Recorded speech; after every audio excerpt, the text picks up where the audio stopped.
health also. So we were in the middle of discussing the issue of reproduction, the mitzvah of pru. That was our topic. And we diverged into adoption and other ways of having kids. But we began our discussion of what is called assisted reproduction. And that is where a husband and a wife want to have a child through birth, but it's not working for various reasons.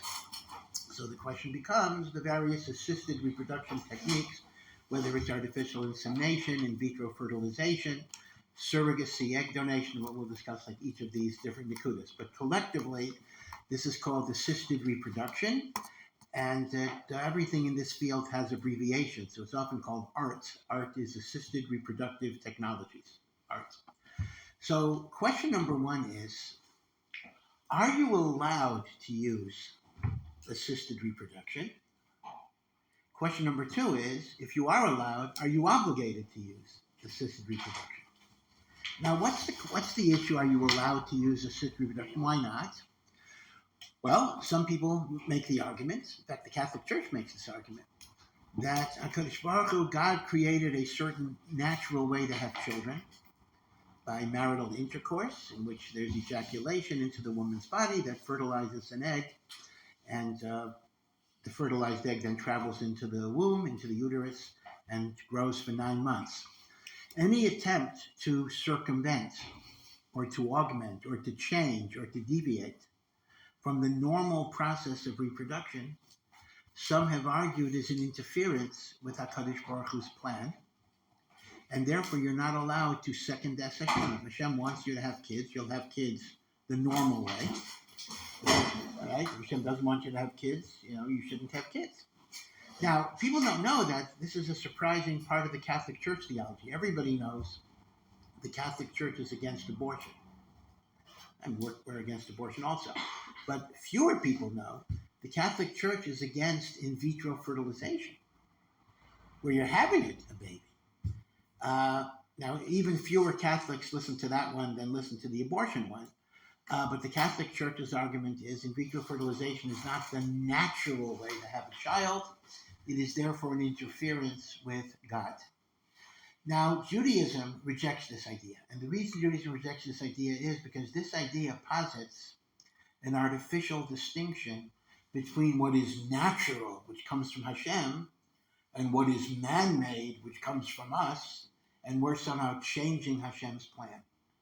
But we believe that all of the wisdom and knowledge that human beings have in itself comes from HaKadosh Baruch Hu. So if HaKadosh Baruch Hu gave us technologies that could improve a given situation, then it's not that we're interfering with Hashem. We are using the gifts that Hashem gave us for good purposes. So there will be halachic problems with reproductive technologies, and we'll identify them, but you're never going to hear the idea that something is wrong because it's not natural. Because in the hierarchy of things, natural is not necessarily superior to man-made, because man-made itself comes from HaKadosh Baruch Hu giving us the Chachma. An example would be, to take an extreme example, let's say, until the polio vaccine was developed in the 1950s, many people, many children in particular, got polio. In fact, they say, it's hard to imagine, they say in the United States, summers were nightmares because people went to swimming pools, and apparently polio often spread in swimming pools. Every time, it's hard to imagine this, every time your child went swimming. And I don't know why parents could allow it, but there was always this fear that something would happen. And of course, the famous American president, Franklin Delano Roosevelt, the only president who served 4 terms. Well, he died towards the beginning of his 4th term, but he was elected 4 times. Even Trump will not be able to beat that, although who knows, he might just not leave in 4 years, but whatever it will be. But Franklin Roosevelt had polio. In fact, he was in a wheelchair. It's interesting that the press in those days agreed never to photograph him in a wheelchair. Today, that would never happen. The press would reveal everything. But in those days, there was a certain respect for the presidency that he was never shown in a wheelchair. But actually, he was wheelchair bound. Now, Baruch Hashem, the polio vaccine was developed in the 1950s. There was the injection. that was Jonas Salk. And then there was the oral one that you can take on a sugar cube, and that was Sabin. Both of them were Jews. And Baruch Hashem, that more or less eliminated polio as a disease. Now, let's assume I'm a very firm person. So what am I supposed to say? Well, it was Hashem's will that people die of polio until there was a polio vaccine. So how can I use a polio vaccine? I'm interfering with God's gezerah because God wanted, people to get polio. That would be kind of foolish, right? That would be kind of stupid. Because I don't know why HaKadosh Baruch Hu didn't give us the Chachma until the 1950s. I don't know. But once he gave us the Chachma, he wants us to use it. And if he wants us to use it, not to use it is not complying with Hashem's will. It is actually going connected with Hashem's will in some ways. And that's a very important idea, that Judaism is not against what you might call scientific innovation in either illness or infertility or anything else, because we believe it all is a gift from Hashem. Now, of course it could be misused. Of course it could be used in destructive ways. That's very, very true.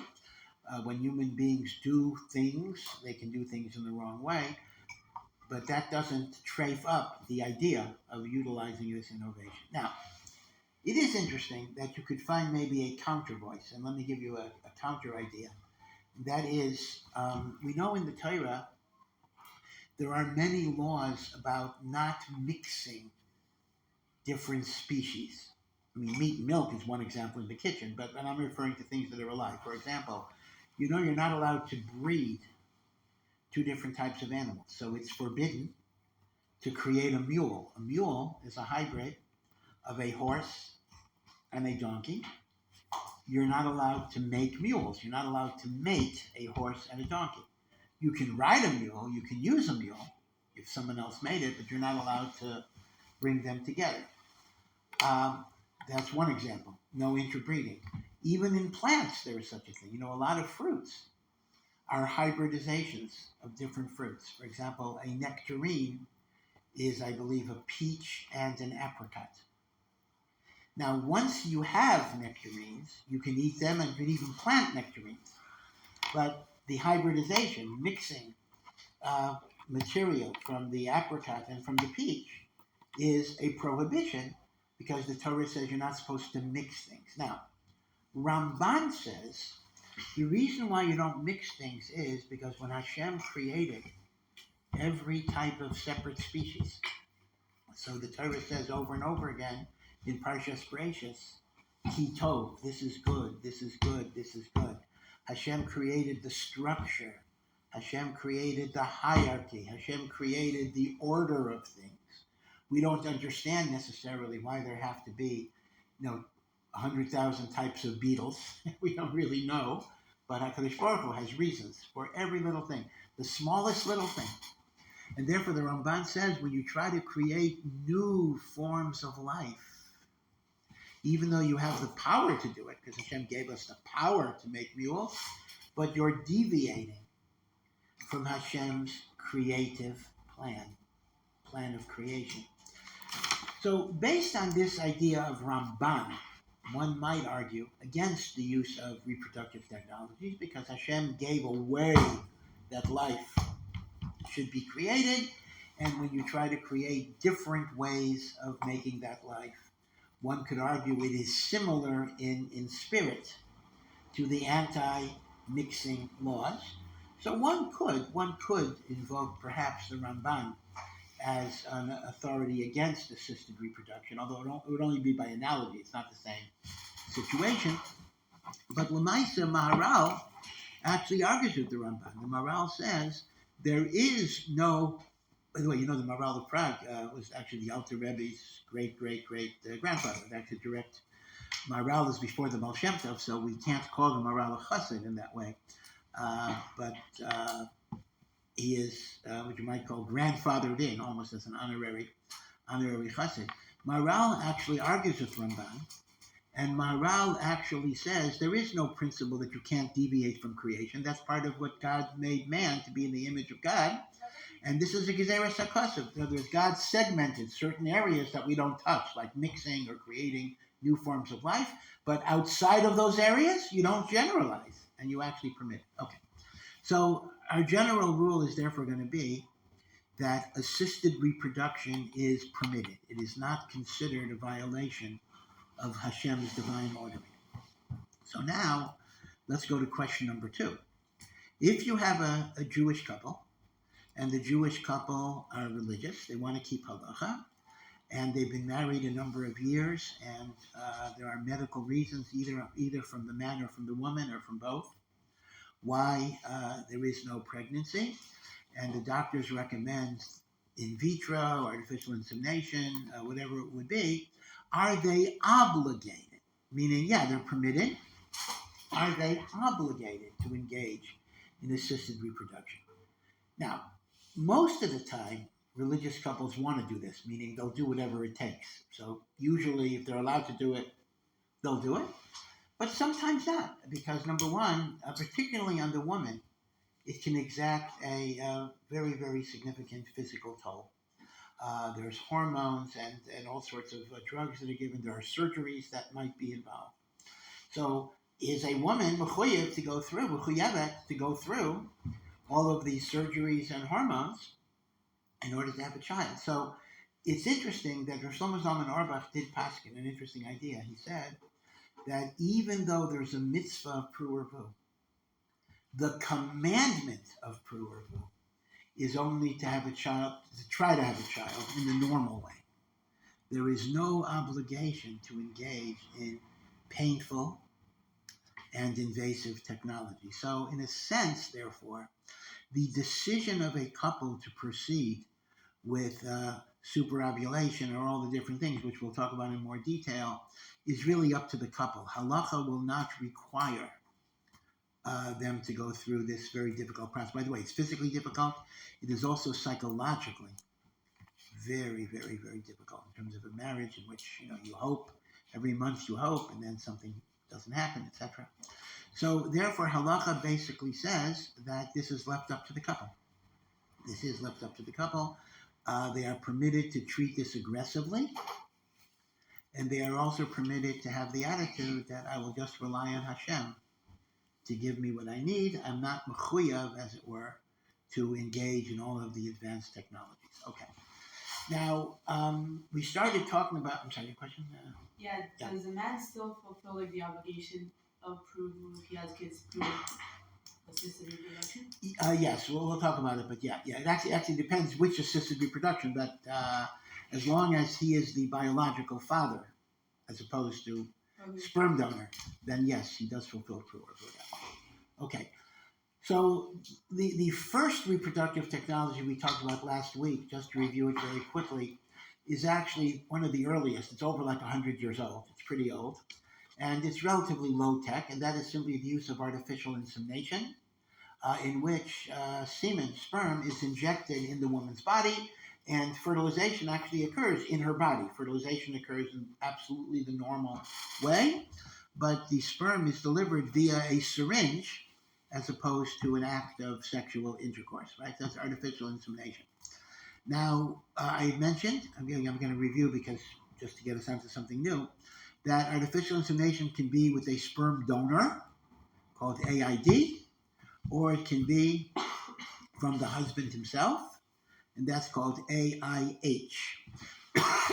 One thing to know about AID is, number one, it does not help the husband with respect to the mitzvah of pru'urvu. If a woman has a child through a sperm donor, because that is not the husband's biological child, the husband has not fulfilled pru'urvu unless, if you remember, you follow the minority opinion of Rav Shlomo Kluger that even an adopted child, remember Shlomo Kluger had a chiddush, that even adoption can be pru'urvu based on the statement of the Gemara that he who raises an orphan in their home is as if they gave birth to them. So obviously, AID will be followed by adoption, right? That's what's going to happen. The woman gets pregnant from sperm donor, and then they adopt. Then husband and wife adopt. So if you hold adoption is good, then this will be good too.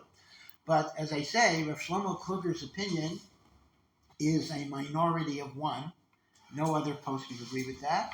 And as a result, therefore, we would conclude any impregnation via AID is no different than adopting a child.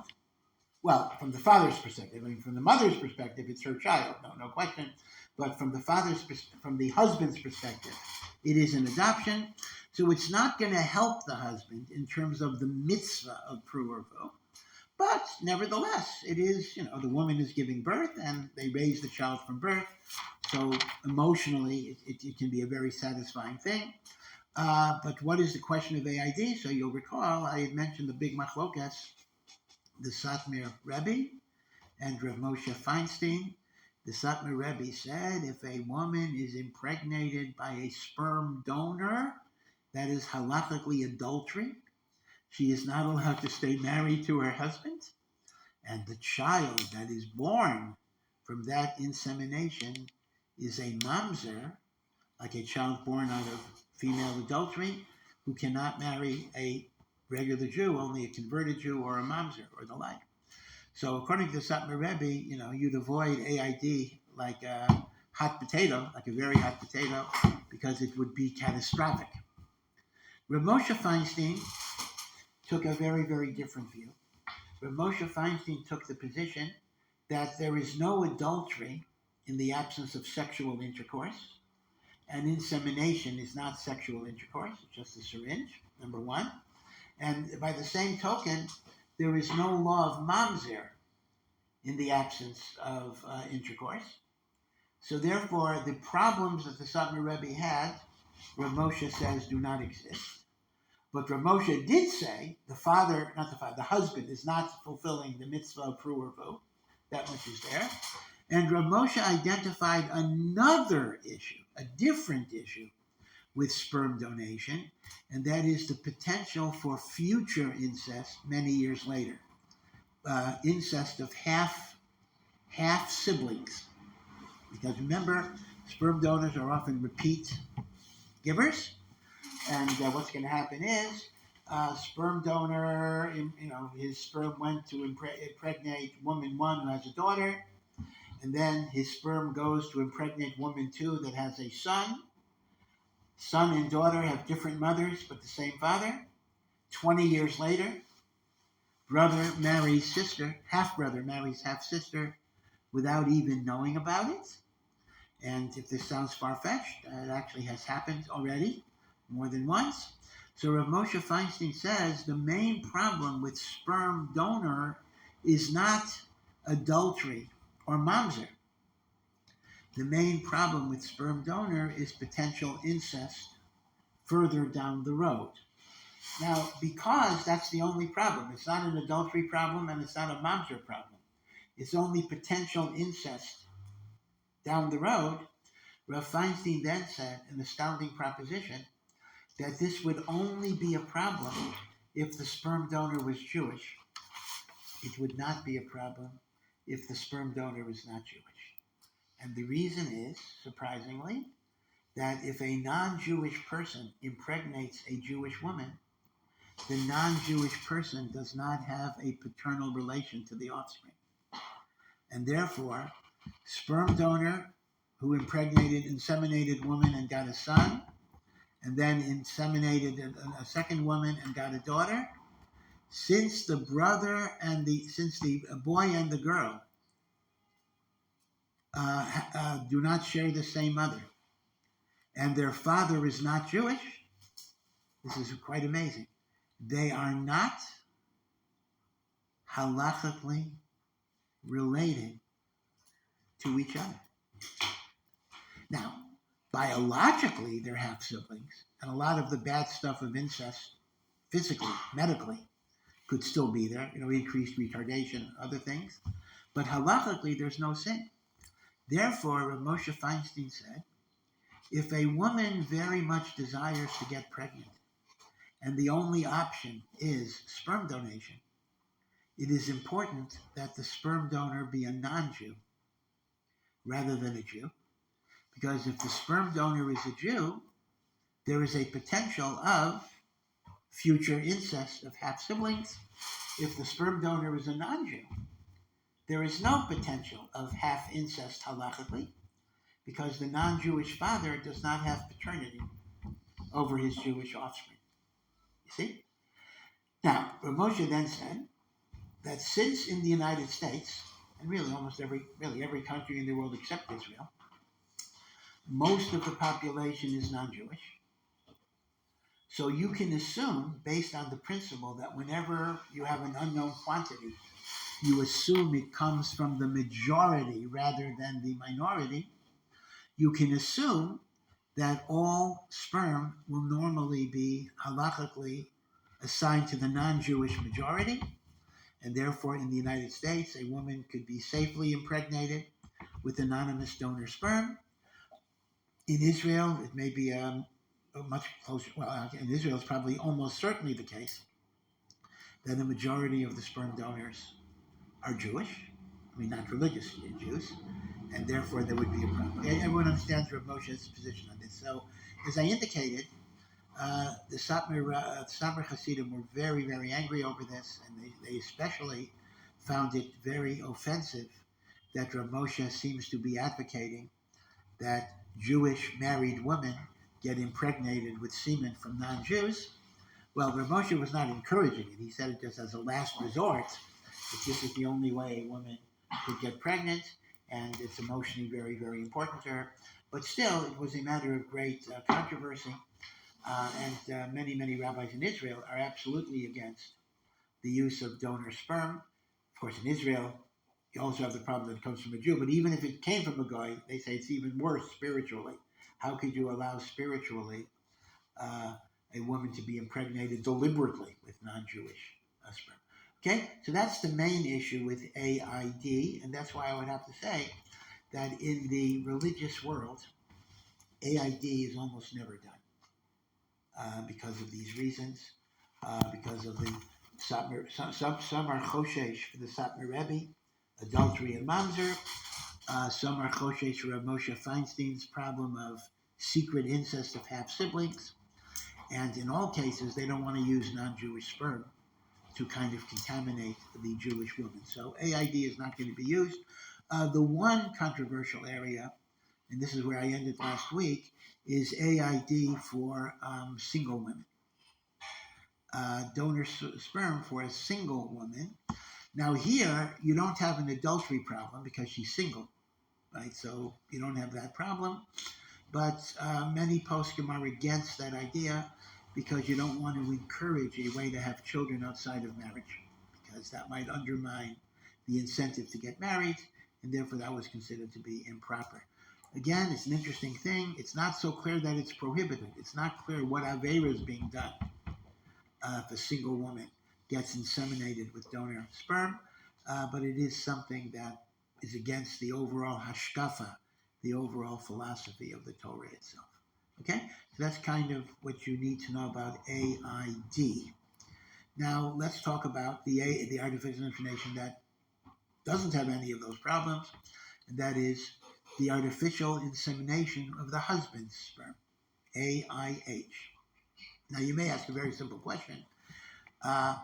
What is the purpose of AIH? I mean, after all, if they're having relations and she's not getting pregnant from the husband's sperm, then how is AIH going to help? I mean, you're just giving her the same sperm that was received during relations, and that wasn't good enough for whatever reason. So how is that going to help? Well, the answer is because there could be a lot of reasons why there may be a male infertility problem. It may be, for example, a low sperm count, that in the seminal field, a fluid rather, there aren't a lot of sperm. You need a lot of sperm. All you need is one sperm to hit the egg. But, it's like sperm are so small, and the egg is pretty small as well, that you need like millions and millions and millions floating around to hit the egg. So there may be a low sperm count. And that can be due to a lot of things. In fact, it's been medically documented that average sperm counts in most men today are lower than they were 50 years ago. Part of it is tight pants, part of it is environment, pollution, and all sorts of different reasons. So with artificial insemination of husband, you can combine a lot of ejaculates and then drain off the fluid. So you can actually create a higher concentration. again, forgive me for being so explicit here, a higher concentration of sperm, so that could make up for the low sperm count. That's one reason why AIH might help. And a second reason why AIH might help is motility, because the sperm have to have a certain speed, a certain power, and the injection, the syringe, can give it that extra push. And a third is that there may be different fluids within the woman that kill the sperm or whatever, and the artificial insemination can bypass the early obstacles, so to speak, to get it to get the sperm in there. So AIH does help, even if the husband is not able to conceive with his wife naturally, but AIH can help. So, is there anything wrong? What is the halachic problem with AIH? Again, some people use AIH. In fact, every in vitro is AIH. It's also going to be an AIH, in the petri dish. So the problem with AIH is really one central problem. And that is, how is the sperm to be procured? Because this gets us into a very, very important halachic area. Goes by two names, but they're more or less interchangeable. One is called hashchasas zera, the destruction of male seed, which is a sperm. The other term, which is a synonym really, is hotsaas zera levatala, the emission of seed for naught. The extreme case would be something like masturbation. Now, we know that for a male, it is usher to do those things, because that is called the wasting of seed. And the source of this is in the Torah itself. If you remember the story, Yehuda had a daughter-in-law, Tamar, and Tamar was married to his son, Er. And the Torah says, Er did evil in the eyes of God, and God killed him. And then, this was like a pre-Matan Torah Yibam, the brother Onan married Tamar, levirate marriage.